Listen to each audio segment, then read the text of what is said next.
একটু খেয়াল করে দেখেন। যান নামাজে যাবো না ভাই, যান। আরে রাব্বি ভাই, বাবু ভাই, লন আজান দিছে, নামাজে লন। না ভাই যান, নামাজে যাবো না ভাই, যান। ভাই আপনি লন। আমার একটু সমস্যা আছে। আচ্ছা ঠিক আছে।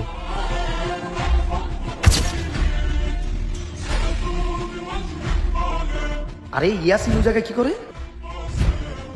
আরে তুই এই জায়গায় কি করস? এই তো ভাই এমনি কথা বলতেছি। কথা না না, তোর তো এদের সাথে কথা বলার কোনো অধিকার নাই, আর এদেরও তোর সাথে কথা বলার অধিকার নাই।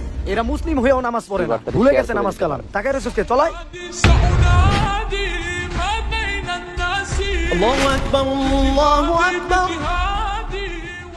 আরে শহীদুল, নামাজে যাইতাছস? হ ভাই, এক সপ্তাহ ধরে নিয়মিত নামাজ পড়তেছি। মাশাআল্লাহ, দারুন। তুমি তো বেশ বদলে গেছো। তোকে কি বলবো বল, নামাজ পড়াটা আমার অভ্যাসে পরিণত হয়ে গেছে। কি? একটা কথা সবসময় মনে রাখিস, অভ্যাস নামাজ হারাম।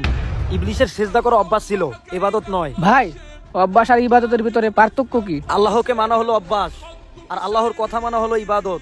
জাহান্নামে সে যাবে যে অভ্যাসগতভাবে নামাজ পড়ে, আর জান্নাতে সে যাবে যে ইবাদতের নিয়তে নামাজ পড়ে। বুঝছ নাই না?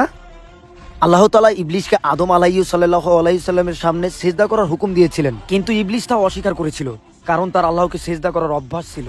যদি তার আল্লাহর হুকুম মানার অভ্যাস থাকতো, তাহলে আল্লাহ তাকে যেখানে যেখানে সিজদা করতে বলেছেন সে সেখানে সেখানে সিজদা করত।